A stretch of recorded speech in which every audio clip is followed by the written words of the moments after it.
ಭಗವಂತ ಗರುಡನ ಪ್ರಶ್ನೆಗೆ ಉತ್ತರ ರೂಪವಾಗಿ ಯಾವೆಲ್ಲ ಪಾಪಿಗಳು ತಾವು ಮಾಡಿದ ಪಾಪಕರ್ಮದ ಫಲವಾಗಿ ನರಕಾದಿ ಅನರ್ಥವನ್ನು ಅನುಭವಿಸ್ತಾರೆ, ಅತ್ಯಂತ ದುಃಖಪ್ರದವಾದ ಯಮ ಮಾರ್ಗದಲ್ಲಿ ಹೋಗ್ತಾರೆ, ಅವರ ಬಗ್ಗೆ ಎಲ್ಲ ಭಗವಂತ ಹೇಳ್ತಾ ಇದ್ದಾನೆ. ಯಾವ ಜೀವ ಪರ್ಯಂತ ಅರ್ಥಾತ್ ಬದುಕಿನ ಉದ್ದಕ್ಕೂ ಇಂದ್ರಿಯ ನಿಗ್ರಹ ಇಲ್ಲದೆ ಭಗವಂತನನ್ನು ಮರೆತು ಕೇವಲ ಕುಟುಂಬ ಪೋಷಣೆಯಲ್ಲಿಯೇ ಯಾರು ರತನಾಗಿರ್ತಾನೆ ಅವನು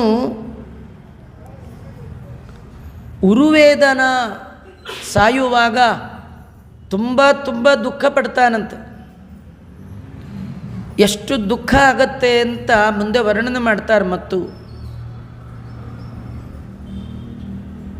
ಎಷ್ಟು ಇಂದ್ರಿಯ ನಿಗ್ರಹವನ್ನು ಮಾಡದೇ ಇರ್ತಾನೆ, ಇಡೀ ಜೀವನದ ಉದ್ದಕ್ಕೂ ಕುಟುಂಬ ಪೋಷಣೆಯಲ್ಲೇ ರತನಾಗಿರ್ತಾನೆ, ಇನ್ನು ಬೇಕುಗಳಲ್ಲೇ ಬದುಕು ನಡೆಸ್ತಿರ್ತಾನೆ, ಅವನು ಅತ್ಯಂತ ದುಃಖವನ್ನು ಹೊಂತಾನೆ. ಸಾಯೋ ಸಮಯ ಬಂದಾಗ ದಿವ್ಯ ದೃಷ್ಟಿ ಬರುತ್ತೆ. ಆಗ ಯಮದೂತರ ದರ್ಶನ ಆಗುತ್ತೆ. ಇವನಿಗೆ ಮಾತ್ರ ಆಗುತ್ತೆ, ಇನ್ಯಾರಿಗೂ ಆಗೋಲ್ಲ, ಪಕ್ಕದಲ್ಲಿದ್ದವ್ರು ಯಾರಿಗೂ ಆಗಲ್ಲ. ಸಾಯುವ ವ್ಯಕ್ತಿ ಮಾತ್ರ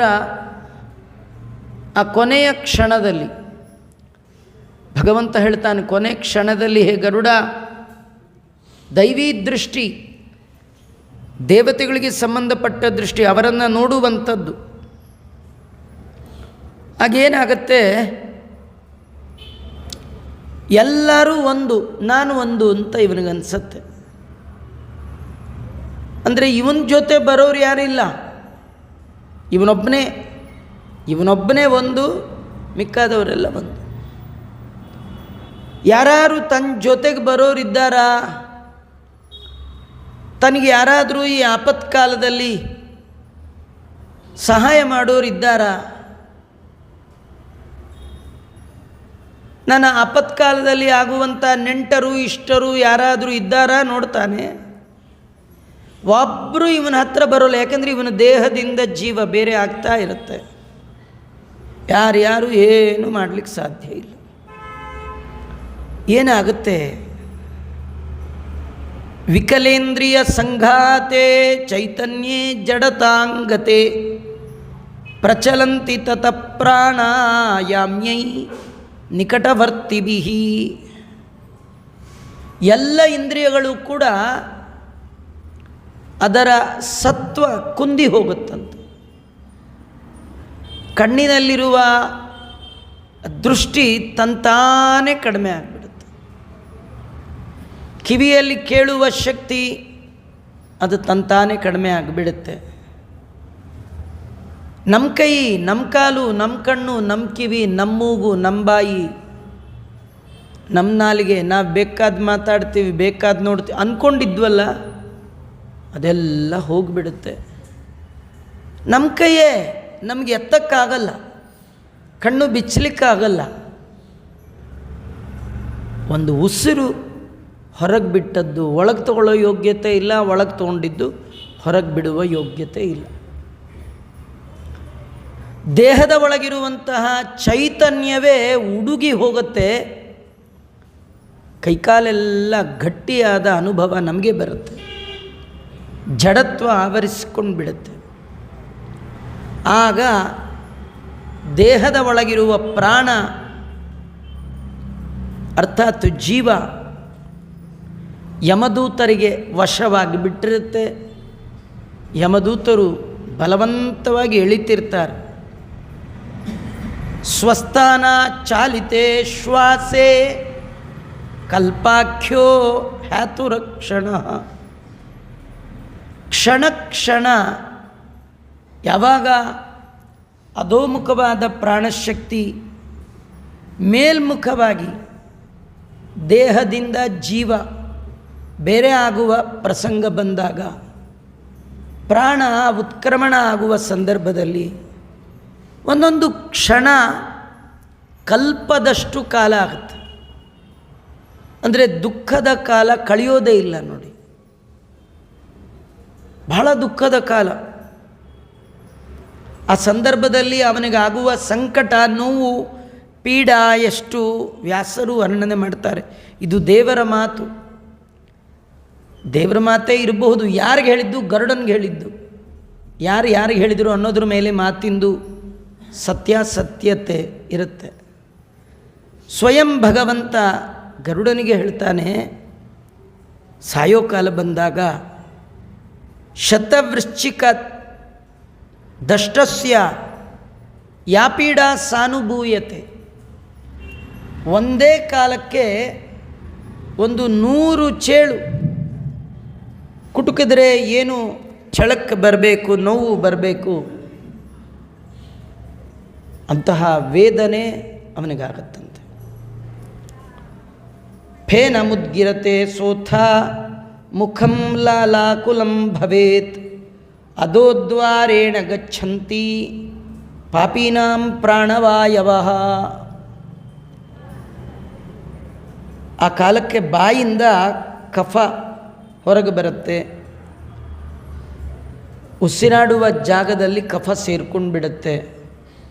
ಕಷ್ಟಪಟ್ಟು ಉಸಿರಾಡ್ಲಿಕ್ಕೆ ಹೋಗ್ತಾನೆ, ಮುಖ ಎಲ್ಲ ಕೆಂಪಿಟ್ಟು ಹೋಗುತ್ತೆ, ಜೊಲ್ಲು ಸುರಿಲಿಕ್ಕೆ ಶುರುವಾಗುತ್ತೆ. ಯಾರು ಪಾಪಿಗಳಿರ್ತಾರೆ ಅವರ ಪ್ರಾಣವಾಯು ಇದ್ದ ಸ್ಥಾನದಿಂದ ಚಲಿಸಲಿಕ್ಕೆ ಶುರುವಾದಾಗ, ತುಂಬ ಪಾಪಿಯಾಗಿದ್ದರೆ ಅಧೋಮುಖದ ದ್ವಾರದಿಂದಲೇ ಪ್ರಾಣ ಹೋಗಿಬಿಡುತ್ತೆ. ಗುದ ಉಪಸ್ಥ ಅಂತ ಕೆಳಗಿನ 2 ದ್ವಾರಗಳು, ಮಲಮೂತ್ರ ವಿಸರ್ಜನೆಯ ದ್ವಾರದಿಂದಲೂ ಕೂಡ ಪಾಪಿಗಳಿಗೆ ಪ್ರಾಣವಾಯು ಹೋಗಿಬಿಡುತ್ತೆ. ಯಮದೂತೌ ತದಾ ಪ್ರಾಪ್ತೌ ಭೀಮೌ ಸರಸಭೇಕ್ಷಣೌ. ಆಗ ಆ ಕಾಲಕ್ಕೆ ಯಮದೂತರು ಹೇಗಿರ್ತಾರವರು? ಭೀಮೌ ಅಂದರೆ ಭಯಂಕರ ರೂಪ ಅವರದು, ಭಯಾನಕ ರೂಪ. ಅತ್ಯಂತ ಕೋಪದಿಂದಿರ್ತಾರೆ. ಕೈಯಲ್ಲಿ ಹಗ್ಗ ಮತ್ತು ಕೋಲು, ಪಾಶ ಮತ್ತು ದಂಡ, ನಗ್ನರಾಗಿರ್ತಾರೆ. ಹಲ್ಲನ್ನು ಕಟಕಟ ಕಡಿತಿರ್ತಾರೆ. ಮತ್ತೆ ಹೇಗಿರ್ತಾರೆ?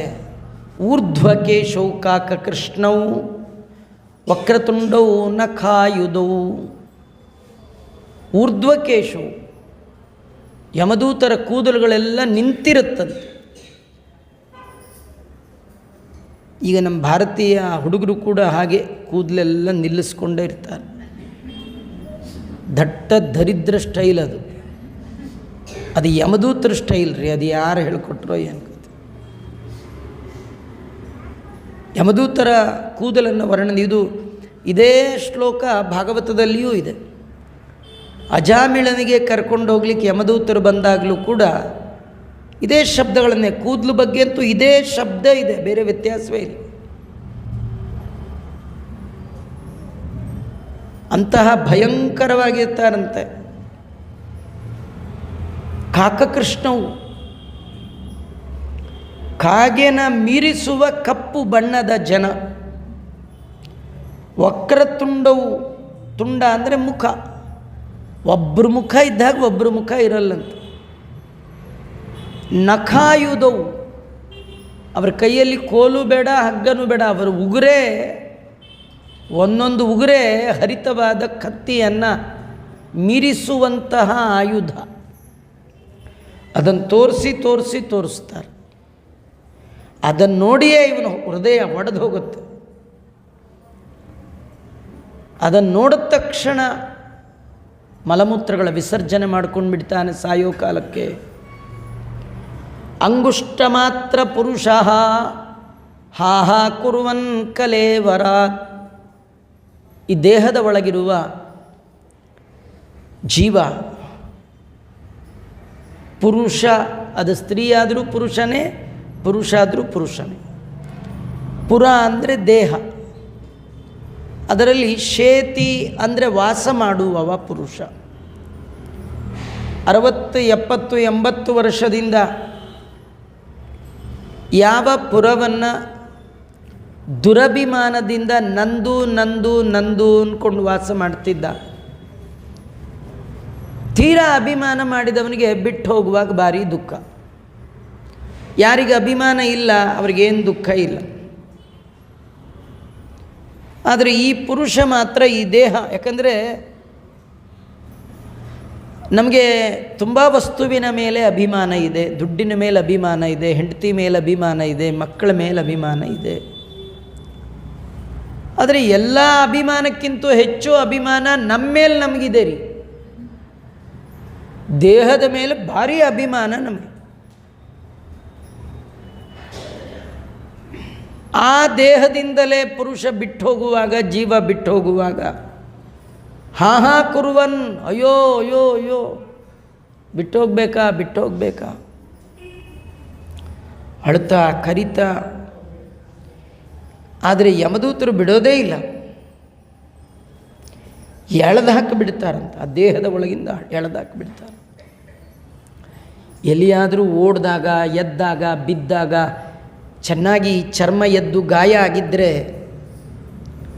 ಅದಕ್ಕೆ ಬೇಗ ವಾಸಿ ಆಗಲಿ ಅಂಥೇಳಿ ಆ ಪ್ಲಾಸ್ಟರ್ ಹಾಕಿರ್ತಾರೆ. ಅದು ಪೂರ ಒಣಗಿದ ಮೇಲೆ ಪ್ಲಾಸ್ಟರ್ ಬಿಡಿಸೋದು ಈಸಿ, ಅದೇ ಬಿದ್ದು ಹೋಗಿಬಿಡುತ್ತೆ. 2 ದಿವಸ ಆಗಿರುತ್ತೆ ಇನ್ನೂ ಹಾಕಿ, ಹಸಿ ಆಗಲೇ ಅದನ್ನು ಬಲವಂತವಾಗಿ ಕಿತ್ತುಬಿಟ್ರೆ ಎಷ್ಟು ನೋವಾಗುತ್ತೆ. ಹೇಗೋ ಹಾಗೆ ಯಾರಿಗೆ ಇನ್ನೂ ಹಸಿ ಇದೆ, ಇನ್ನೂ ಬದುಕಬೇಕು, ಅದು ಮಾಡಬೇಕು, ಇದು ಮಾಡಬೇಕು, ಅವರಿಗೆ ಈ ದೇಹ ಬಿಡುವಾಗ ತುಂಬ ದುಃಖ ಆಗುತ್ತೆ. ಯಾರು ಕೃತಕೃತ್ಯರಾಗಿರ್ತಾರೆ ಅವ್ರ ದೇಹ ಸುಲಭವಾಗಿ ಬಿಟ್ಟುಬಿಡ್ತಾರೆ. ಕೃತಕೃತ್ಯರು ಅಂದರೆ ಯಾರು? ಈ ಶಬ್ದ ನೀವು ಕೇಳಿದಿರಿ, ಭಗವದ್ಗೀತೆಯಲ್ಲಿ ಬರುತ್ತೆ 15ನೇ ಅಧ್ಯಾಯದಲ್ಲಿ. ಏತದ್ ಬುದ್ಧ್ವಾ ಬುದ್ಧಿಮಾನ್ ಸ್ಯಾತ್ ಕೃತಕೃತ್ಯಶ್ಚ ಭಾರತ. ಅರ್ಜುನ, ಯಾರು ಜೀವನ ಯೋಗ್ಯತೆ, ಭಗವಂತನ ಮಹಿಮಾ ಎರಡೂ ತಿಳ್ಕೊಂಡಿರಬೇಕು. ನಾವೇನು, ದೇವರೇನು.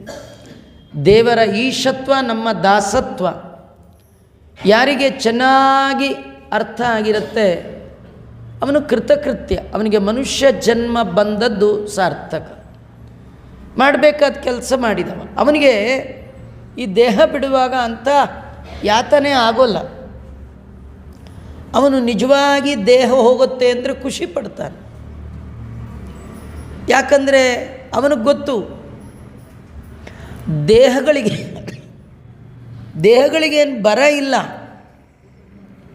ಈ ಜೀವನಿಗೆ ದೇಹಕ್ಕೇನು ಬರ ಇಲ್ಲ.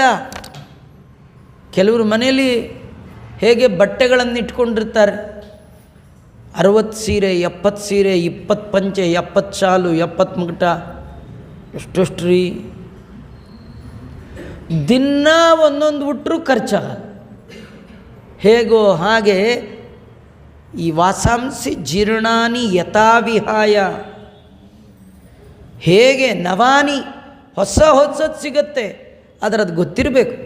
ನಮ್ದು ಏನು ಪ್ರಾಬ್ಲಮ್ ಅಂದರೆ ಮುಂದೇನು ಗೊತ್ತಿಲ್ಲ, ಹಿಂದೇನು ಗೊತ್ತಿಲ್ಲ, ಈಗಿರೋದೇ ಪರ್ಮನೆಂಟ್ ಅಂದ್ಕೊಂಡು ದುರಭಿಮಾನ ಮಾಡಿ ಒತ್ತಾಡ್ತೀವಿ. ಒಂದು ತಿಳ್ಕೊಳ್ಳಿ, ಕೃಷ್ಣ ನಮಗಿಷ್ಟ ಆಶ್ವಾಸನೆ ಕೊಟ್ಟಿದ್ದಾನೆ. ನೀವು ಜೀವನದಲ್ಲಿ ಪ್ರಾಮಾಣಿಕವಾದ ಬದುಕು ನಡೆಸಿದರೆ, ಮಾನವ ಸಹಜ ದಯಾ ಧರ್ಮವನ್ನು ಧಾರಣೆ ಮಾಡಿಕೊಂಡಿದ್ದರೆ ಬರಲಿ ಸಾವು ಬರಲಿ, ಯಾಕೆ ಯೋಚನೆ ಮಾಡ್ತೀರಿ? ರೋಗದಿಂದ, ರುಜಿನದಿಂದ, ಕಾಟದಿಂದ, ಕೋಟಲೆಯಿಂದ, ವೃದ್ಧಾಪ್ಯದಿಂದ ಜರ್ಜರಿತವಾದ ಕಾಯವನ್ನು ಕಿತ್ತು ಭಗವಂತ ಫ್ರೆಶ್ ಆಗಿ ಹೊಸ ದೇಹ ಕೊಟ್ಟರೆ ಯಾಕೆ ಬೇಡ? ಹರಿದೋದು ಹಳೆ ಶಾಲ್ ಕಿತ್ಕೊಂಡು ಹೊಸ ಶಾಲ್ ಕೊಟ್ಟರೆ ಅಯ್ಯೋ ಬೇಡ, ನಮ್ಗಳದ್ದು ಯಾರು ಅಂತಾರ್ರಿ? ಮೂರ್ಖ ಅಂತ. ಅವನಿಗೆ ಆ ಶಾಲ್ ಮೇಲೆ ಅಭಿಮಾನ ಇಲ್ಲ, ಹರಿದೋಗಿದೆ, ಹೋದ್ರೋಲಿ ಹಾಳಾಗೋಲಿ ಹಿಂಗಂತಿರ್ತಾರೆ. ವಯಸ್ಸಾಗ್ತಾ ಆಗ್ತಾ ಈ ದೇಹದ ಒಳಗೆ ಏನಿದೆ ರೀ ಅವರವ್ರ ಅನುಭವಕ್ಕೆ ಬಂದುಬಿಟ್ಟಿರುತ್ತೆ. ಯಾಕೆಂದರೆ ಯಂಗ್ ಏಜಲ್ಲಿ ಅನುಭವಿಸಿರ್ತೀರಿ, ಓಲ್ಡ್ ಏಜಲ್ಲಿ ದುಃಖ ಎದ್ದೆದ್ದೆದ್ದೆದ್ದು ಕಾಣ್ತಿರುತ್ತೆ.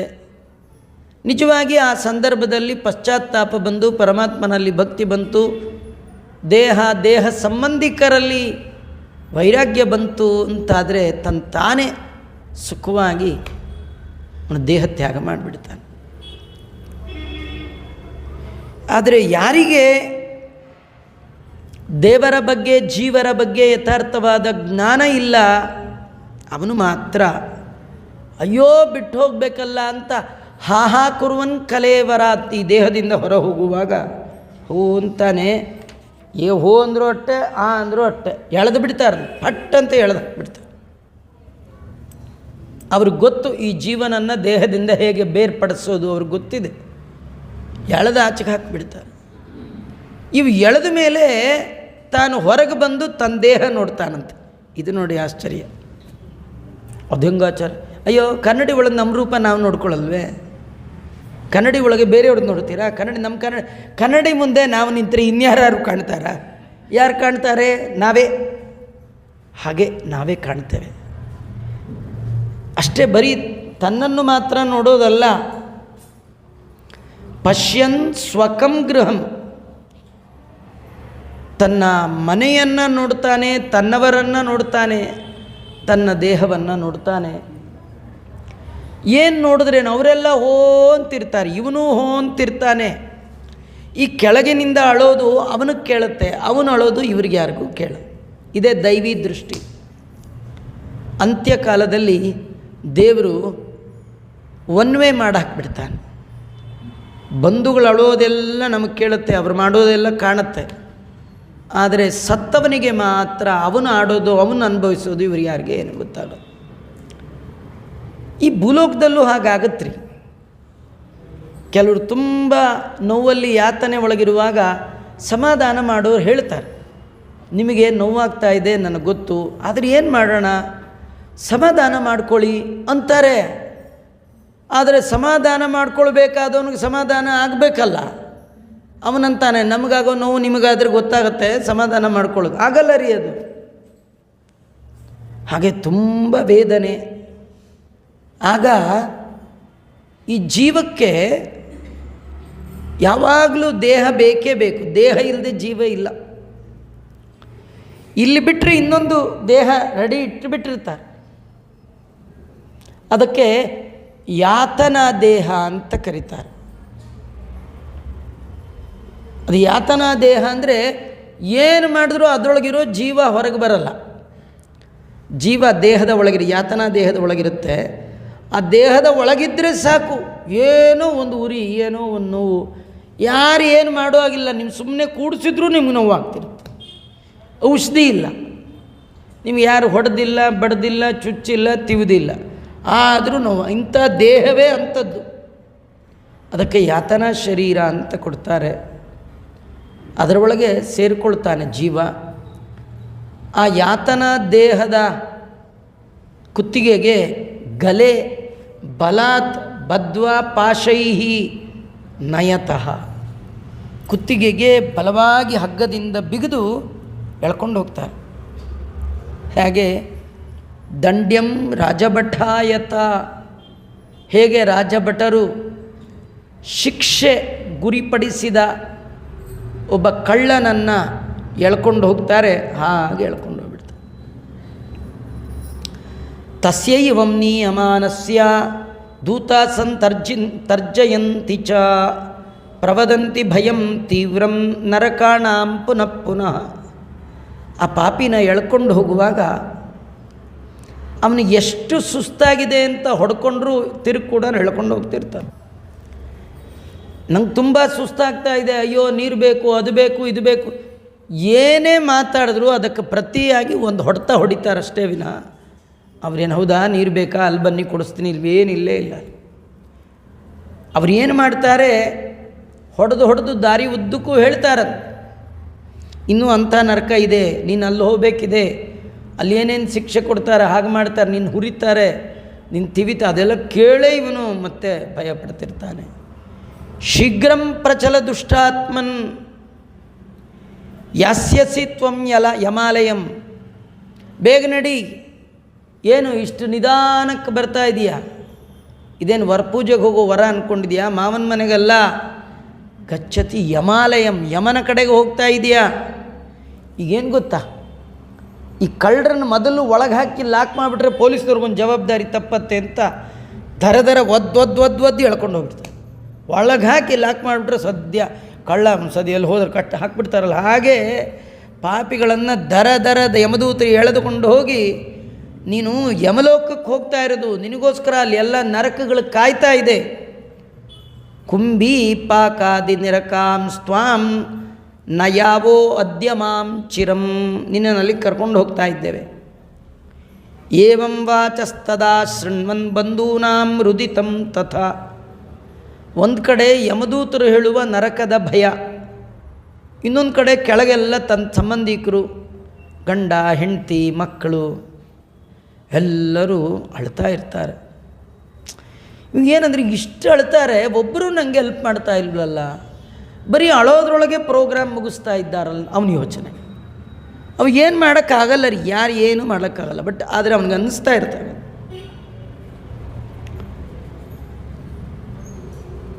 ಉಚ್ಚೈ ಹಾಹೇತಿ ವಿಲಪಂ ತಾಡ್ಯಸ್ತೆ ಯಮ ಕಿಂಕರೈ.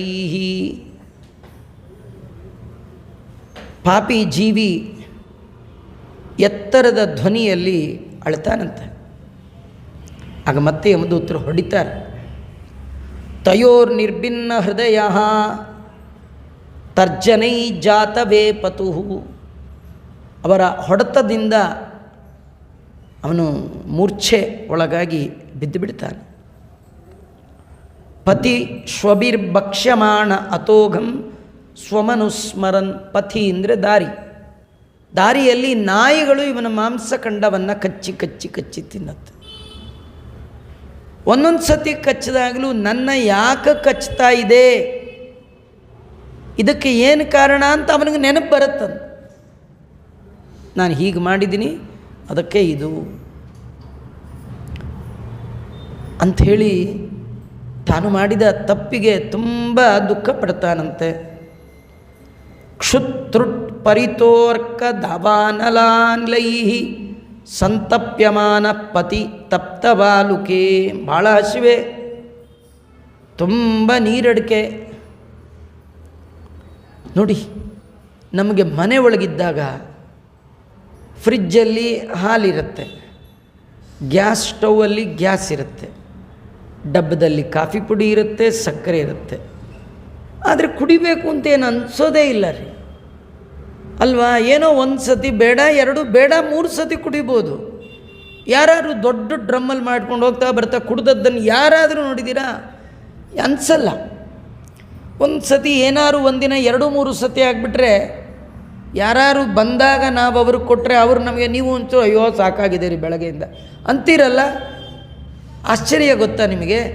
ನೀವು ಮನೆಯಿಂದ ಹೊರಗೆ ಹೋದಾಗ ತುಂಬ ಕುಡಿಯುವ ತಿನ್ನುವ ಚಪಲ ಜಾಸ್ತಿ ಆಗಿಬಿಡುತ್ತೆ. ಮನೇಲಿದ್ದಾಗ ನೋಡಿ, ಏಕಾದಶಿ ಅಷ್ಟೇ, ಈ ದಶಮಿ ದ್ವಾದಶಿ ಏನು ತಿನ್ಬೇಕು ಅನ್ಸಲ್ಲ.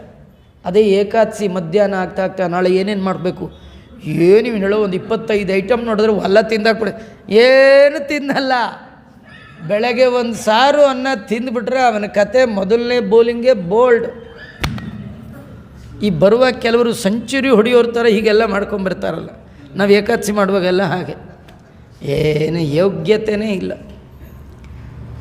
ಎಲ್ಲಿಯಾದರೂ ಹೋದಾಗ ಬಂದಾಗ ಹಪಾಪ್ತನ ಜಾಸ್ತಿ, ತಿನ್ನೋದು ಕುಡಿಯೋದು ಅವೆಲ್ಲ ಹೊರಗೆ ಹೋದ್ರೇ. ಮನೇಲಿದ್ದರೆ ಏನು ಅನಿಸೋದಿಲ್ಲ, ತಿನ್ಬೇಕನ್ಸಲ್ಲ ಅಲ್ಲ. ಅಲ್ಲಿ ಇಲ್ಲಿ ಹೋದಾಗಲೇ ಹೀಗೆ ಅನಿಸೋದಾದರೆ ಏನೂ ಸಿಗಲ್ಲ ಅನ್ನೋ ಕಡೆ ಹೋದಾಗ ಇನ್ನೇನು ಅನ್ನಿಸ್ಬೇಡ.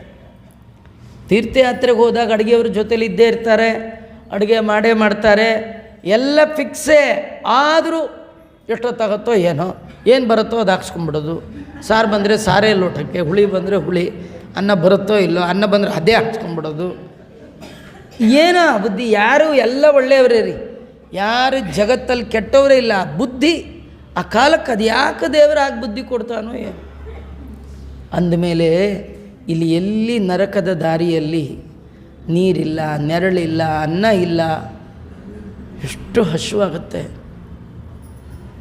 ನಮ್ಮಲ್ಲೆಲ್ಲ ಒಂದು ಗಾದೆ, ಆನೆ ಅಷ್ಟು ಹಸಿವು, ಸೂಜಿ ಅಷ್ಟು ಗಂಟ್ಲು ಅಂತ. ಹಸಿವು ಎಷ್ಟಿದೆ ಆನೆ, ಹೋಗೋ ಗಂಟ್ಲು ನಾಳೆ ಎಷ್ಟು ಸೂಜಿ. ಆ ದೇಹ ಅಂಥದ್ದದು. ಹಸಿವು ನೋಡಿದ್ರೆ ಬ್ರಹ್ಮಾಂಡ ಹಸಿವು. ತಿನ್ನಕ್ಕೇನೂ ಸಿಗಲ್ಲ, ತಿನ್ನಕ್ಕೆ ಕೊಡಲ್ಲ, ತಿನ್ನಕ್ಕಿಲ್ಲೂ ಇಲ್ಲ. ಏನಾರು ತಿನ್ನೋದಿದ್ದರೆ ಅವ್ರ ಕೈಲಿ ಒದೆ ತಿಂದದ್ದು ಎಷ್ಟೋ ಅಷ್ಟೆ. ಹೇಳ್ತಾರೆ, ತತ್ರ ತತ್ರ ಪತನ್ ಶ್ರಾಂತ ಮೂರ್ಛಿತ ಪುನರುತ್ಥಿತ. ನಡೆದು ಸಾಕಾಗಿ ಬಸವಳಿದು ಅಲ್ಲಲ್ಲಿ ಮೂರ್ಛೆಗೆ ಬಿದ್ದು ಬಿಡ್ತಾನೆ. ಅವನಿಗೆ ಯಾರು ನೀರ್ಗೀರು ಚುಮ್ಕಿಸಲ್ಲ, ಅವನೇ ಮತ್ತೆ ಹೇಳಬೇಕು. ಯಥಾ ಪಾಪೀಯಸ ನೀತಂ ತಮಸಾ ಯಮಸಾಧನಂ. ಹೀಗೆ ಕತ್ತಲ ದಾರಿಯಲ್ಲಿ ನಿರ್ದಯದಿಂದ ಯಮದೂತರು ಯಮಲೋಕಕ್ಕೆ ಆ ಪಾಪಿ ಜೀವನನ್ನು ಕರ್ಕೊಂಡು ಹೋಗ್ತಾರಂತೆ. ಇದು 86,000 ಯೋಜನ ದೂರ ಇದೆ. ಒಂದು ಯೋಜನ ಅಂದರೆ ಸುಮಾರು 12 ಕಿಲೋಮೀಟ್ರ್ ಇಂಟು 86,000. ಇಷ್ಟು ದೂರವನ್ನು ತ್ರಿಭಿಹಿ ಮುಹೂರ್ತೈಹಿ ದ್ವಾಭ್ಯಾಂಬ ನೀಯತೆ ತತ್ರ ಮಾನವ. ಪಾಪಿಯಾದವನನ್ನು 3 ಅಥವಾ 2 ಮುಹೂರ್ತದಲ್ಲಿ ಎಳ್ಕೊಂಡು ಹೋಗ್ಬಿಡ್ತಾರಂತ. ಅಷ್ಟು ದೂರ ಇನ್ಯಾವ ಸ್ಪೀಡಲ್ಲಿ ಎಳ್ಕೊಂಡು ಹೋಗ್ಬೋದು ವಿಚಾರ ಮಾಡಿ. ಯಾಕೆಂದರೆ ಇವನೇ ಕನ್ಫರ್ಮ್ ಆಗಲಿಕ್ಕೆ ಮೊದಲು ಕರ್ಕೊಂಡು ಹೋಗ್ತಾರಲ್ಲ, ಅಲ್ಲಿ ಯಮದಂಡ ಇಟ್ಟ ಮೇಲೆ ಇವನೇ ಅಂತ. ಅಲ್ಲಿವರೆಗೂ ಇಲ್ಲಿ ಭೂಲೋಕದಲ್ಲಿ ದೇಹ ಸುಡಲಿಕ್ಕಾಗೋಲ್ಲ. ಏನೋ ಕಾರಣ ವ್ಯತ್ಯಾಸಗಳಾಗ್ಬಿಡುತ್ತೆ. ಒಟ್ಟು ಅವನಿಗೆ ಆ ರೀತಿ ಮಾಡಿ ತ್ರಿಭಿರ್ಮೂರ್ತೈರ್ದ್ವಾಭ್ಯಾಂಬ ನೀಯತೆ ತತ್ರ ಮಾನವ ಪ್ರದರ್ಶಯಂತಿ ದೂತಾ ತಾ ಘೋರ ನರಕಯಾತನ. ಕರ್ಕೊಂಡೋಗಿ ಒಂದು ಸತಿ ನರಕವನ್ನು ತೋರಿಸ್ಕೊಂಡು ಬಂದುಬಿಡ್ತಾರೆ. ಹಿಂದೆಲ್ಲ ಈ ರೇಡಿಯೋ ಒಳಗೆ ಕಾರ್ಯಕ್ರಮ ಬರುವಾಗ ಬೆಳಗ್ಗೆನೇ ಹೇಳೋರು, ಇಂದಿನ ಕಾರ್ಯಕ್ರಮಗಳ ಪಕ್ಷಿ ನೋಟ ಅಂತ. ನೀವು ಯಾರ್ಯಾರು ಕೇಳಿದ್ದೀರಿ? ಇಲ್ಲಿರೋ 50 ಆದವರೆಲ್ಲ ಕೇಳಿದ್ದೀರಿ ಅದನ್ನು. ಬೆಳಗ್ಗೆಯಿಂದ ರಾತ್ರಿವರೆಗೂ ನಡೆಯುವ ಎಲ್ಲ ಕಾರ್ಯಕ್ರಮಗಳನ್ನು 2 ನಿಮಿಷಕ್ಕೆ ಹೇಳಿಬಿಡೋರು. ಹಾಗೆ ನಾವು ಯಾವ್ಯಾವ ನರಕಕ್ಕೆ ಹೋಗಬೇಕು, ಎಲ್ಲೆಲ್ಲೋ ಅದೆಲ್ಲ ಒಂದೇ ಕ್ಷಣದಲ್ಲಿ ತೋರಿಸಿ ಮತ್ತೆ ಕರ್ಕೊಂಡು ಬಂದುಬಿಡ್ತಾರೆ. ಯಾಕೆ ಕರ್ಕೊಂಡು ಬಂದುಬಿಡ್ತಾರೆ ಅಂದರೆ, ನೀನು ಇಡೀ ಜೀವನದ ಉದ್ದಕ್ಕೆ ಯಾರ ಸಲುವಾಗಿ ಮಾಡಬಾರದ್ದು ಮಾಡದೆ ಅವ್ರು ನಿಂಗೇನು ಮಾಡ್ತಾರೆ ನೀನೇ ನೋಡು. ನೀನು ಯಾರನ್ನು ನಂಬಬೇಕಿತ್ತೋ ಅವ್ರು ನಂಬಲಿಲ್ಲ. ನೀನು ಯಾರನ್ನು ನಂಬಿದ್ದೀಯಾ ಅವರು ನಿನ್ನ ಸಲುವಾಗಿ ಏನು ಮಾಡ್ತಾ ಇದ್ದಾರೆ ನೋಡು. ಮುಹೂರ್ತ ಮಾತ್ರ ತ್ವರಿತಂ ಯಮಂ ವೀಕ್ಷ್ಯ ಭಯಂ ಪುಮಾನ್ ಯಮಾಜ್ಞೆಯ ಸಮಂ ದೂತೈಹಿ ಪುನರಾಯಾತಿ ಖೇಚರ. ಯಮ ಒಂದು ಮುಹೂರ್ತ ಮಾತ್ರ ತ್ವರಿತದಲ್ಲಿ ಯಮನ ದರ್ಶನ ಮಾಡಿಸ್ತಾರೆ ಅವನಿಗೆ.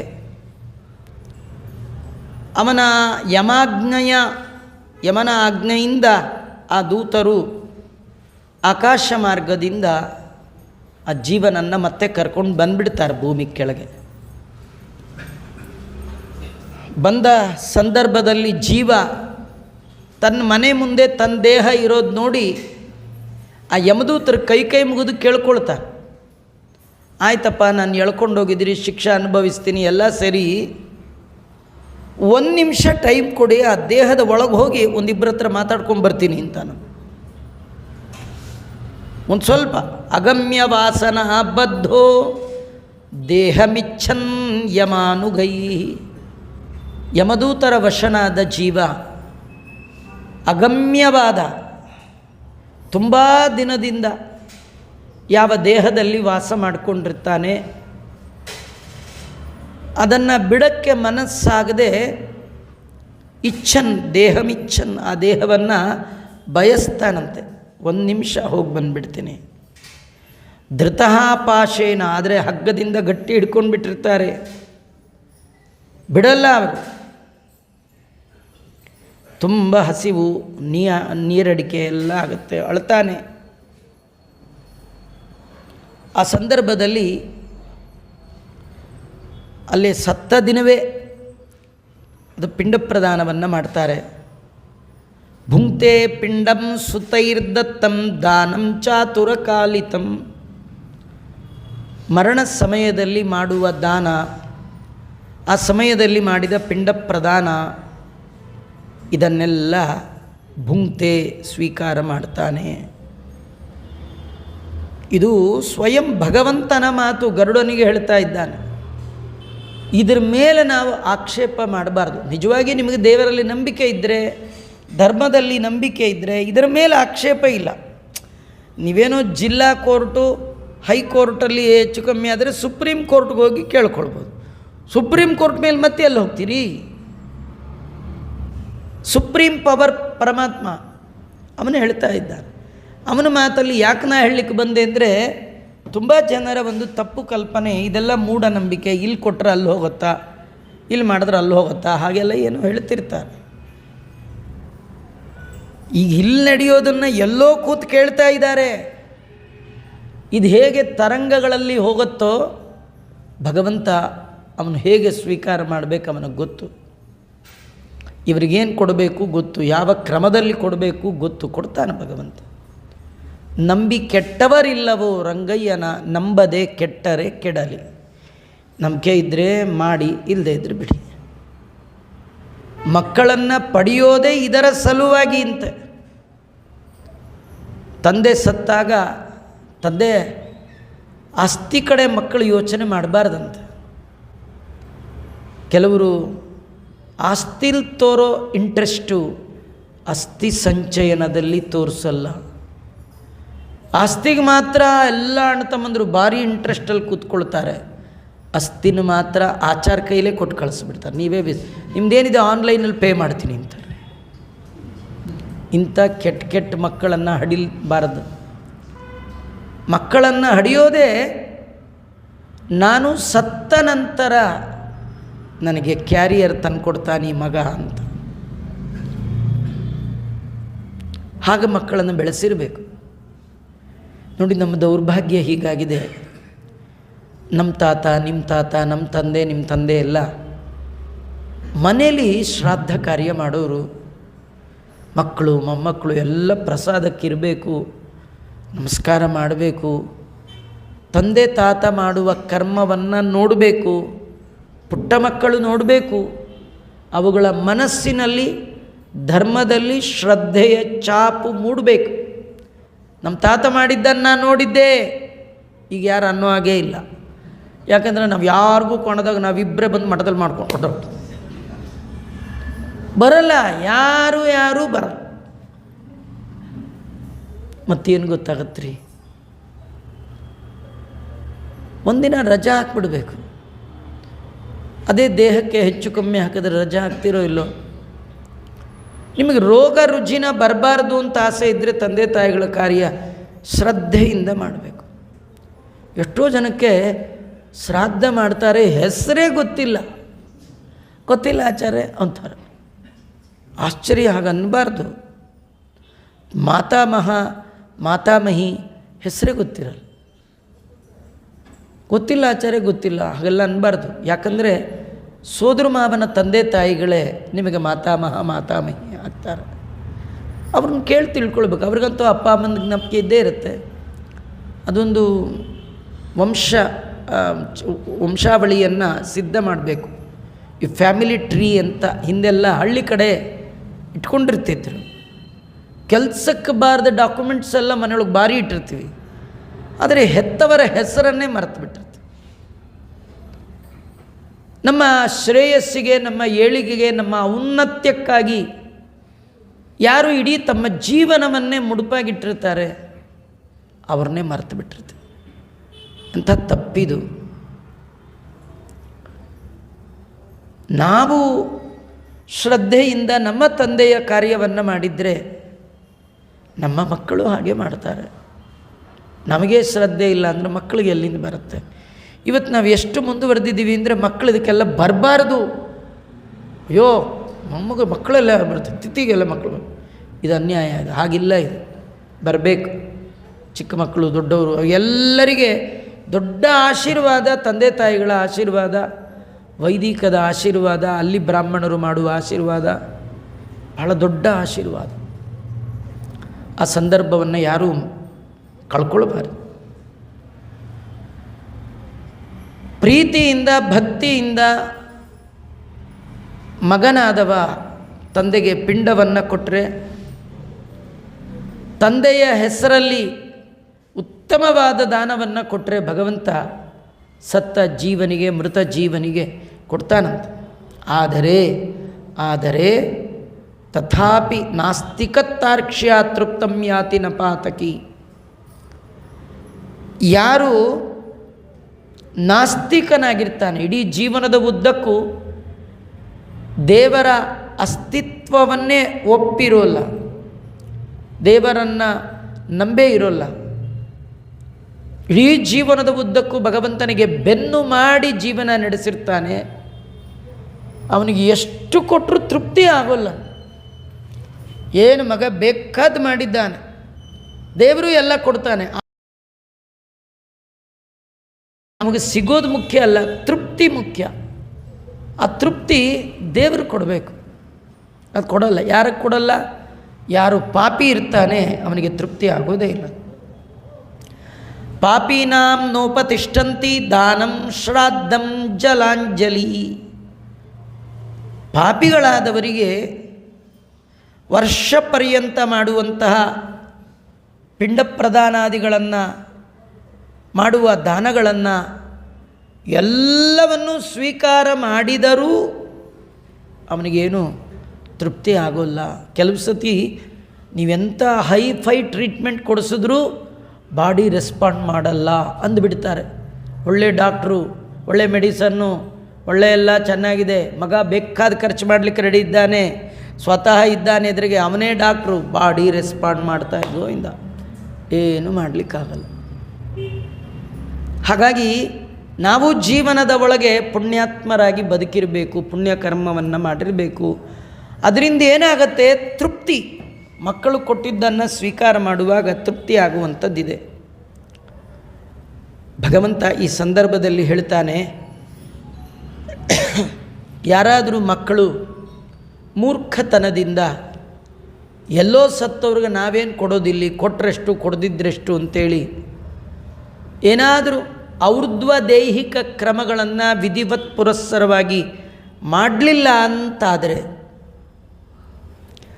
ನಮ್ಗೆ ಅದರೊಳಗೆಲ್ಲ ನಂಬಿಕೆ ಇಲ್ಲ, ಬೇಕಾದ್ರೆ ಪೂರ್ ಫೀಡಿಂಗ್ ಅಂತ ಕೊಟ್ಬಿಡ್ತೀವಿ ಅಂತ ಹಿಂಗಿರ್ತಾರೆ ಕೆಲವರು. ಹಾಗೆಲ್ಲ ಮಾಡೋ ಹಾಗಿಲ್ಲ ರೀ. ನೀವು ಎಲೆಕ್ಟ್ರಿಕ್ ಬಿಲ್ ಬಂದಾಗ ಕಂಪ್ನಿಗೆ ಹೋಗಿ ಕಟ್ಟಿ ಬರಬೇಕು.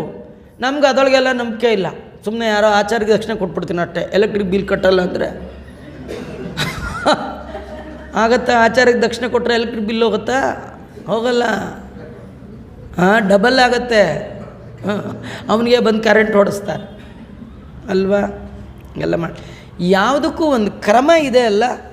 ಯಾರೋ ನಿಮಗೆ ಲೆಟರ್ ಬರೆದು ಕೊಡ್ತಾರೆ, ಪೋಸ್ಟ್ ಆಫೀಸ್ಗೆ ಹಾಕ್ಬಿಡಿ, ಯಾವುದೋ ಡಬ್ಬಕ್ಕೆ ಹಾಕಿ, ಯಾವುದೋ ಒಂದು ಡಬ್ಬ, ನಮಗೆ ಆ ಡಬ್ಬ ಈ ಡಬ್ಬ ಭೇದ ಇಲ್ಲ ಅಂಥೇಳಿ ಕೆಂಪು ಡಬ್ಬಕ್ಕೆ ಹಾಕೋದು ಬಿಟ್ಟು ಅದೇ ಕಾರ್ನಲ್ಲಿ ಒಂದು ಕಸದ ತೊಟ್ಟಿ ಇದ್ದು ಅದಕ್ಕೆ ಹಾಕ್ಬಿಟ್ರೆ ಲೆಟ್ರ್ ಹೋಗ್ಬಿಡುತ್ತಾ? ಯಾವುದೋ ಒಂದು ಡಬ್ಬ ಹಾಗೆಲ್ಲ ಹಾಕ್ಲಿಕ್ಕೆ ಬರಲ್ಲ. ಎಲ್ಲ ಹಾಕಬೇಕು, ಏನು ಮಾಡಬೇಕು, ಅದಕ್ಕೆ ಕ್ರಮ ಅಂತಾರೆ. ಸತ್ತ ಮೇಲೆ ಕೊಡೋಕ್ಕೆ ಒಂದು ಕ್ರಮ ಇದೆ, ವಿಧಿ ಇದೆ, ವಿಧಾನ ಇದೆ. ದಾಸರಾಯರು ಹೇಳ್ತಾರೆ, ವಿಧಿಗಳು ಒಂದು ಮೀರದಲೇ.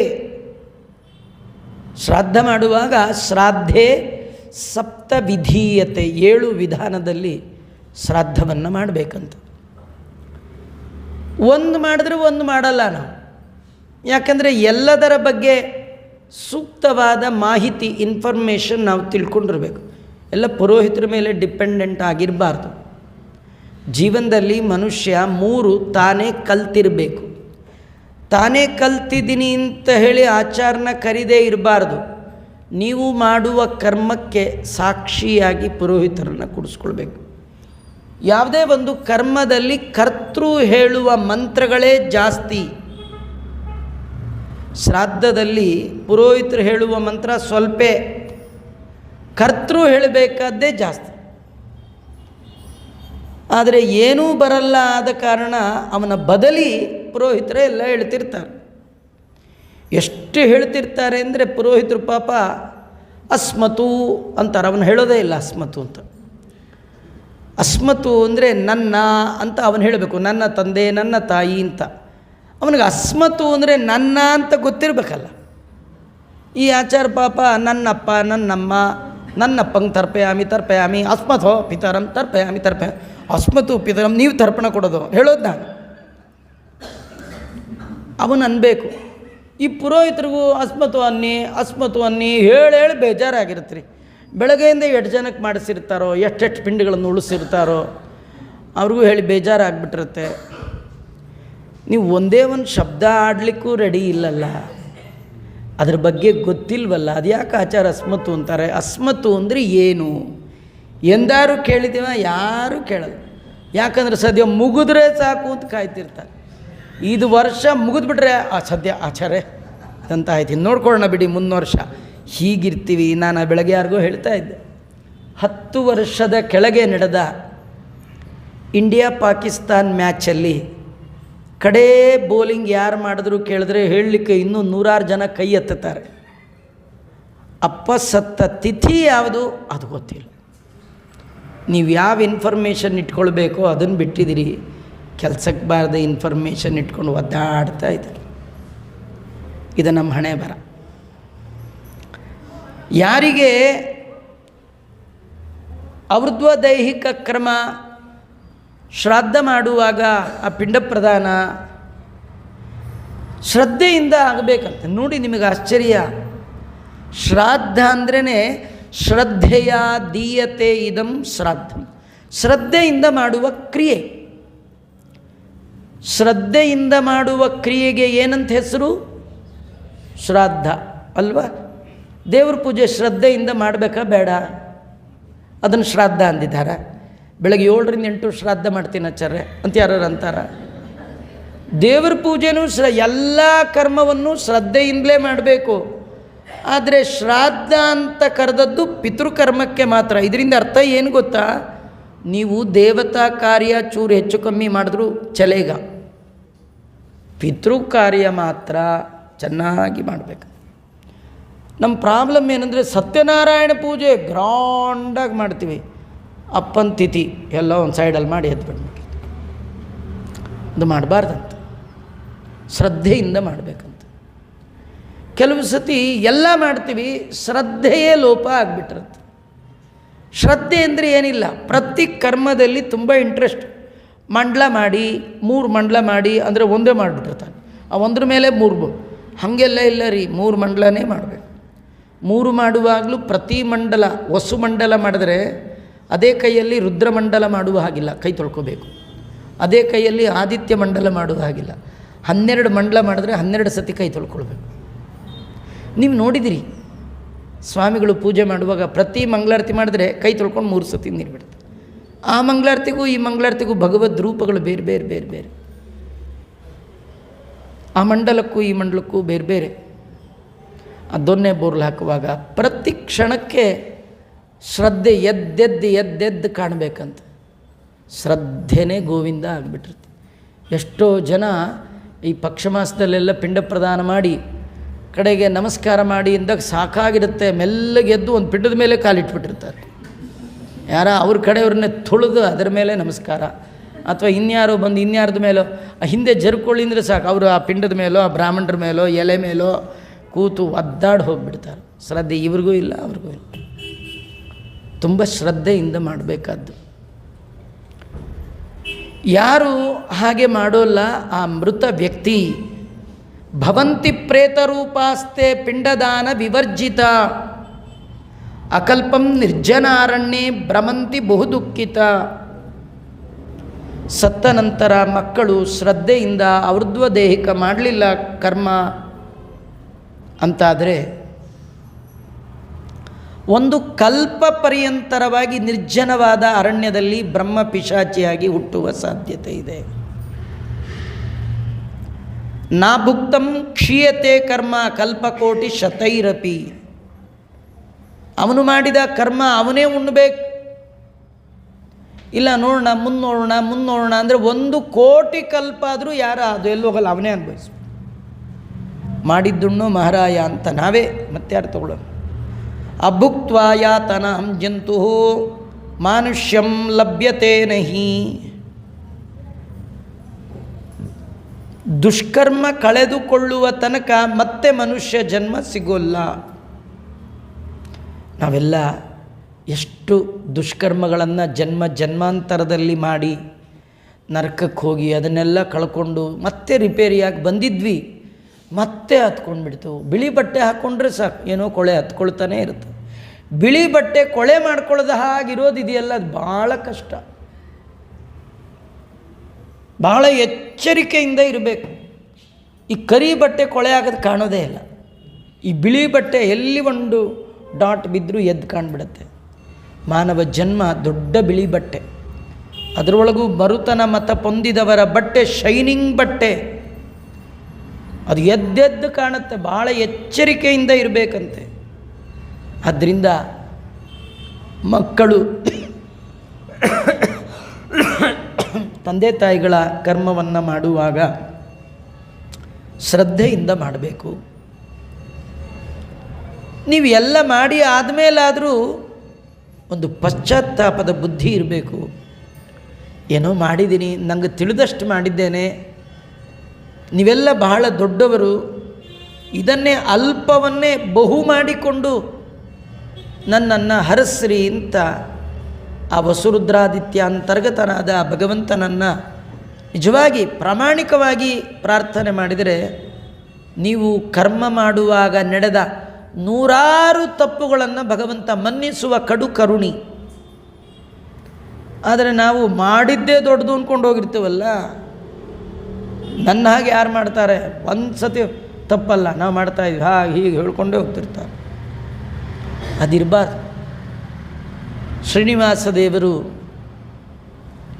ಬೇಕಾದ ಅಡುಗೆ ಮಾಡಿಸಿದ್ರಂತೆ ದೇವರ ಸಮಾರಾಧನೆಯಲ್ಲಿ. ಮುಂದಿನ 15 ದಿನದಲ್ಲಿ ಮತ್ತೆ ಬರುತ್ತೆ ನವರಾತ್ರಿ. ಶ್ರೀನಿವಾಸ ಕಲ್ಯಾಣದಲ್ಲಿ ಬ್ರಹ್ಮಾದಿ ದೇವತೆಗಳು ಬಂದಿದ್ದರು.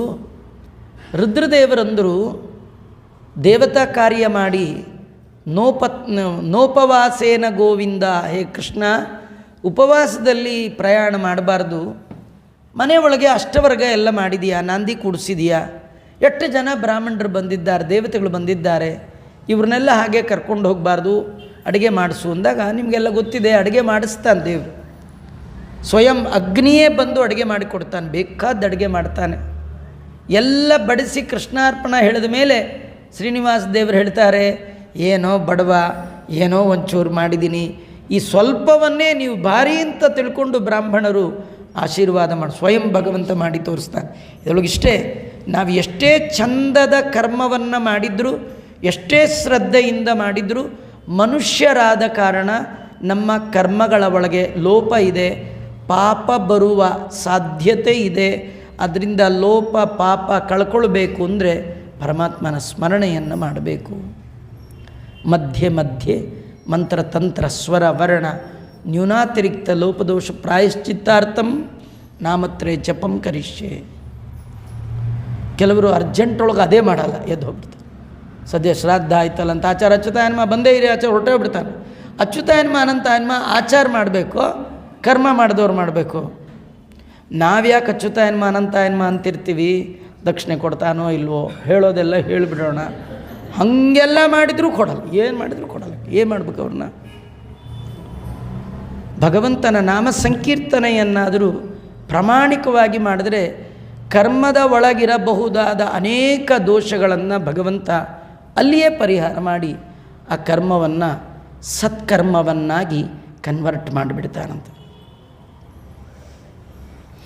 ಆದ್ದರಿಂದ ಅಥೋ ದದ್ಯಾತ್ ಸುತಪಿಂಡಾನ್ ದಿನೇಶು ದಶಸು ದ್ವಿಜ.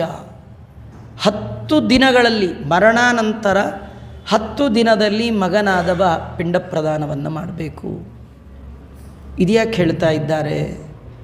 ಕೆಲವರು 3ನೇ ದಿನದಿಂದ ಮಾಡ್ತೀನಿ, 5ನೇ ದಿನದಿಂದ ಮಾಡ್ತೀನಿ, 7ನೇ ದಿನದಿಂದ ಮಾಡ್ತೀನಿ, 9ನೇ ದಿನದಿಂದ ಮಾಡ್ತೀನಿ ಅಂತಾರೆ. ನೀವು ಬಿಡಿ, ಅದೆಲ್ಲ ಬಿಟ್ಬಿಡಿ, ಪುರಾಣ ಬಿಟ್ಬಿಡಿ. ನೀವು ಹುಟ್ಟಿದಾಗ ಇದೇ ನಿಮ್ಮಮ್ಮ, ಈಗ ಯಾರು ನಿಮ್ಮಮ್ಮ ಸತ್ತಿದ್ದಾಳೋ ಅವಳಿಗೆ 9ನೇ ದಿನ ಕೊಡ್ತೀನಿ ಅಂತೀರಿ. ಅದೇ ತಾಯಿ ನಿಮಗೆ ನೀವು ಹುಟ್ಟಿದ ದಿನ 9 ದಿನ ಹಾಲು ಕುಡಿಸದೇ ಇಟ್ಟಿದ್ರೆ, ಮಗು ಹುಟ್ಟಿದೆ 9ನೇ ದಿನದಿಂದ ಹಾಲು ಕೊಡ್ತೀನಿ ಅಂದರೆ ಸರಿನಾ? ಆ ತಾಯಿ ಹಾಗೆ ಮಾಡಿದಾಳ? ಹುಟ್ಟಿದ ತಕ್ಷಣ ಕೊಟ್ಟಲೋ ಇಲ್ಲೋ? ಆ ತಂದೆ ಹಾಗೆ ಮಾಡಿದಾನ? ತಂದೆ ತಾಯಿಗಳ ಉಪಕಾರ ನೀವೊಂದು ಅನ್ನದ ಉಂಡೆ ಕೊಟ್ಟು ಕಳಿಸ್ಲಿಕ್ಕೆ ಸಾಧ್ಯವೇ? 7 ಜನ್ಮಕ್ಕೆ ಬರುತ್ತಂತೆ ತಾಯಿ ತಂದೆಗಳ ಋಣ. ಮಾಡೋ ಕರ್ಮ ಇವೇನು ಕೋಟ್ಯಾಂತರ ರೂಪಾಯಿ ಏನು ಖರ್ಚು ಮಾಡಲಿಲ್ಲ. ನಿಮ್ಮ ಮಕ್ಕಳ ಮದುವೆಗೆ ನಿಮ್ಮ ಮಕ್ಕಳಿಗೆ ಖರ್ಚು ಮಾಡುವಷ್ಟೇನು ನೀವು ಮಾಡೋಲ್ಲ. ಹೆತ್ತವರಿಗೆ ಹೊತ್ತವರಿಗೆ ಮಾಡೋದೇ ಸ್ವಲ್ಪ, ಅದರೊಳಗೂ ಶ್ರದ್ಧೆ ಇಲ್ಲ, ಬೇಕಾ ಬಿಟ್ಟು ಇದನ್ನು ಮಾಡಬಾರ್ದು. 10 ದಿನ ಶ್ರದ್ಧೆಯಿಂದ ಭಗವಂತ ಪ್ರೀತನಾಗಲಿ ಅಂತ ಮಗನಾದವ ಮಾಡಬೇಕು. ಹಾಗೆ ಕೊಟ್ಟರೆ ಪ್ರತ್ಯಹಂತೆ ವಿಭಜ್ಯಂತೆ ಚತುರ್ಭಾಗೈ ಖಗೋತ್ತಮ. ಹೇ ಗರುಡ, ಆ ಮಕ್ಕಳು ಕೊಟ್ಟಂತಹ ಆ ಪಿಂಡವನ್ನು ಸ್ವೀಕಾರ ಮಾಡಿ ಅದನ್ನು 4 ವಿಭಾಗವನ್ನಾಗಿ ಮಾಡ್ತಾರಂತೆ. 4 ವಿಭಾಗವನ್ನಾಗಿ ಮಾಡಿ ಅದರಲ್ಲಿ ಭಾಗದ್ವಯಂತು ದೇಹಸ್ಯ, ದೇಹದ ಪುಷ್ಟಿಗಾಗಿ 2 ಭಾಗ, ಒಟ್ಟು ಆ ಶ್ರಾದ್ದ ಸತ್ಕರ್ಮದ ಪುಣ್ಯದ ಆ ಪಿಂಡದ 2 ಭಾಗವನ್ನು ಪಂಚಭೂತಾತ್ಮಕವಾದ ದೇಹಕ್ಕೆ ಪುಷ್ಟಿ ಕೊಡುವ ಸಲುವಾಗಿ ಕೊಡ್ತಾರಂತೆ. 3ನೇ ಭಾಗ ಯಮದೂತರಿಗೆ, 4ನೇ ಭಾಗ ಆ ಪ್ರೇತಕ್ಕೆ. ಇದೆಲ್ಲ ಕೊಟ್ಟರೆ, ಇವನೇ ಕೊಡದಿದ್ದರೆ ನಿನ್ನಿಂದ ಇಂಥ ಕೆಟ್ಟ ಮಗನ ನಡೆದಿರೋದ್ರಿಂದ ನಮಗೂ ಬರಲಿಲ್ಲ ಅಂತ 4 ಏಟು ಜಾಸ್ತಿ. ಎಂಥ ಮಗನ ನಡೆದಿದ್ಯಾ, ನೀನು ಹಾಳಾಗಿ ಹೋಗೋ, ನಿನ್ನ ಜೊತೆ ಡ್ಯೂಟಿ ಮಾಡ್ಲಿಕ್ಕೆ ಬಂದು ನಮಗೂ ಏನಿಲ್ದಂಗೆ ಆಯಿತು ಅಂತ ಅವ್ರಿಗೂ ಇಲ್ದಾಗತ್ತಂತೆ. ಅಹೋರಾತ್ರಶ್ಚ ನವಭಿಃ ಪ್ರೇತಂ ಪಿಂಡಂ ಅವಾಪ್ನುಯಾತ್. 9 ದಿನ ಪಿಂಡ ಕೊಟ್ಟರೆ ಆ ಪಿಂಡದಿಂದಾಗಿ ಶರೀರ ಮತ್ತೆ ಬರುತ್ತಂತೆ. ದಗ್ಧೇ ದೇಹೇ ಪುನರ್ದೇಹ ಪಿಂಡೈ ಉತ್ಪದ್ಯತೆ ಖಗ. ಹೇ ಗರುಡ, ಒಮ್ಮೆ ದೇವರು ಕೊಟ್ಟ ದೇಹ ಕಳ್ಕೊಂಡ ಮೇಲೆ ಅದನ್ನು ಅಗ್ನಿಯಲ್ಲಿ ಭೂಮಿಯಲ್ಲಿ ಇಟ್ಟು ಸುಟ್ಟ ಮೇಲೆ ಹೂತು ಹಾಕಿದ ಮೇಲೆ ಇನ್ನೊಂದು ದೇಹ ಎಲ್ಲಿಂದ ಬರುತ್ತೆ? ಅದಕ್ಕೆ ಕಾರಣ ಏನು ಅಂದರೆ ಈ ಪಿಂಡ ಪ್ರದಾನ ಮಾಡಬೇಕು. ಅದನ್ನು ಹೇಳ್ತಾರೆ, ಪ್ರಥಮೇಹನೀಯ ಪಿಂಡ ತೇನ ಮೂರ್ಧ್ನಾ ಪ್ರಜಾಯತೆ. ಮೊದಲನೇ ದಿನ ಕೊಟ್ಟಾಗ ತಲೆ ಹುಟ್ಟತ್ತಂತೆ. ಗ್ರೀವಸ್ಕಂದೌ, ಸ್ಕಂದ ಅಂದರೆ ಭುಜ, ಗ್ರೀವ ಅಂದರೆ ಕುತ್ತಿಗೆ. 2ನೇ ದಿನ ಕೊಟ್ಟರೆ ತೃತೀಯಾದ್ ಹೃದಯಂ ಭವೇತ್, ಚತುರ್ಥೇನ ಭವೇತ್ ಪೃಷ್ಠಂ. 4ನೇ ದಿನದಿಂದ ಪೃಷ್ಠಭಾಗ, 5ನೇ ದಿನ ನಾಭಿ, ಷಷ್ಠೇನ ಕಟಿ, ಸಪ್ತದಲ್ಲಿ ಗುಖ್ಯ, ಹೀಗೆಲ್ಲ ಬರುತ್ತೆ.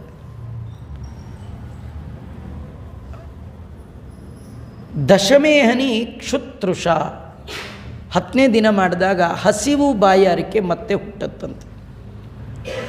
ಆಗ ಪಿಂಡದಿಂದ ಬಂದ ದೇಹವನ್ನು ಆಶ್ರಯ ಮಾಡಿಕೊಂಡ ಜೀವ ತುಂಬ ಹಸಿವು ಬಾಯಾರಿಕೆಯಿಂದ ಬಳಲಿರ್ತಾನೆ. ಅದಕ್ಕೆ ಅವನ ಸಲುವಾಗಿಯೇ ಬಂಧು ಬಾಂಧವರು ಪುಣ್ಯದ ಉದಕ, ಅದೇ ಧರ್ಮದ ಉದಕ, ಧರ್ಮೋದಕವನ್ನು ಕೊಡುವಂಥದ್ದು. ಪಿಂಡಜಂ ದೇಹಮಾಶ್ರಿತ್ಯ ಏಕಾದಶಂ ದ್ವಾದಶಂಚ ಪ್ರೇತೋ ಭುಂಕ್ತೆ ದಿನದ್ವಯಂ. 11 ಮತ್ತು 12ನೇ ದಿನ ಇದನ್ನು ಪ್ರೇತಕ್ಕೆ ಕೊಡ್ತಾರೆ. 13ನೇ ದಿನ ಒಂದು ಮಂಗವನ್ನು, ಆ ಮಂಗನನ್ನು ಆಡಿಸುವ, ಕೋತಿ ಕುಣಿಸುವವ ಎಳೆದೊಯ್ಯುವಂತೆ ಯಮದೂತರು ಮತ್ತೆ ಎಳ್ಕೊಂಡು ಹೋಗ್ಲಿಕ್ಕೆ ಶುರು ಮಾಡ್ತಾರೆ. 10 ದಿನ ಏನು ಕರ್ಮ ಆಗುತ್ತೆ ನೋಡು ಅಂತ ಇಲ್ಲಿ ಕರ್ಕೊಂಡು ಬಂದಿರ್ತಾರೆ. ಅದೇ ಆ ದೀಪ ಇಟ್ಟು ಅಲ್ಲಿ ಜೀವ ಇರ್ತಾನೆ, ಕರ್ಮ ಮಾಡುವಾಗ ಕರ್ತೃವಿನ ಒಳಗೆ ಕೂತು ಹೋಗ್ತಾನೆ, ಹೀಗೆಲ್ಲ ಹೇಳ್ತಾರೆ. ವಾಸನಾರೂಪವಾಗಿ ಆತ್ಮಾವೈ ಪುತ್ರನಾಮಾಸಿ ಅಲ್ಲಿರ್ತಾನೆ. ಎಲ್ಲ ಮುಗಿದ ಮೇಲೆ ಅವನಿಗೆ ಹೊಸ ದೇಹ ಬಂದ ಮೇಲೆ ಮುಗೀತು. ನಿಜವಾದ ಯಾತ್ರೆ, ಯಮಲೋಕದ ಯಾತ್ರೆ ಆರಂಭ ಆಗುತ್ತೆ. ಷಡಶೀತಿ ಸಹಸ್ರಾಣಿ ಯೋಜನಾನಾಂ ಪ್ರಮಾಣತಃ. ವೈತರಣಿ ನದಿಯನ್ನು ಬಿಟ್ಟು 86,000 ಯೋಜನ ಯಮನ ಮಾರ್ಗ ಇರ್ತಕ್ಕಂಥದ್ದು.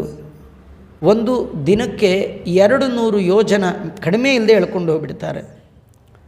47 ದಿನದಲ್ಲಿ ಯಮಲೋಕಕ್ಕೆ ಹೋಗ್ತಕ್ಕಂಥದ್ದು. ಹೋಗುವಾಗ 16 ಪಟ್ಟಣಗಳು ಸಿಗುತ್ತೆ. ಆ 16 ಪಟ್ಟಣಗಳಲ್ಲಿ ಯಮದೂತರು ಅವರಿಗೆ ವಿಶ್ರಾಂತಿ ಕೊಡ್ತಾರೆ. ಆಗ ಮಾಡುವಂಥದ್ದೇ 16 ಮಾಸಿಕಗಳು, ಷೋಡಶ ಮಾಸಿಕ ಅಂತ ಕರೀತಾರೆ. ಇಲ್ಲೇ ಮುಂದೆ ಬರುತ್ತೆ, ಒಬ್ಬ ವ್ಯಕ್ತಿ ಮೃತನಾದರೆ 16 ಬಗೆಯ 3 ಮಾಸಿಕಗಳನ್ನು ಮಾಡಬೇಕು. ಮೈಲಿಗೆಯಲ್ಲಿ 10 ದಿನದ ಒಳಗೆ ಮಾಡುವಂಥದ್ದು ಮಲಿನ ಷೋಡಶ ಅಂತ ಕರೀತಾರೆ. 10 ದಿನ ಆದಮೇಲೆ ಮಾಡುವ ಕರ್ತೃ ಇಡೀ ವರ್ಷ ಇದ್ದು ಮಾಡ್ತಾನೆ ಅನ್ನೋ ಗ್ಯಾರಂಟಿ ಇಲ್ಲ. ಆದ ಕಾರಣ ಅವನಿಗೆ ಕರ್ಮ ಲೋಪ ಬರಬಾರ್ದು ಅನ್ನಲಿಕ್ಕಾಗಿ ಒಂದೇ ದಿನ 16 ಷೋಡಶ ಶ್ರಾದ್ದವನ್ನು ಮಾಡಿಸ್ತಾರೆ. ಅದಕ್ಕೆ ಮಧ್ಯಮ ಷೋಡಶ ಅಂತ ಕರೀತಾರೆ.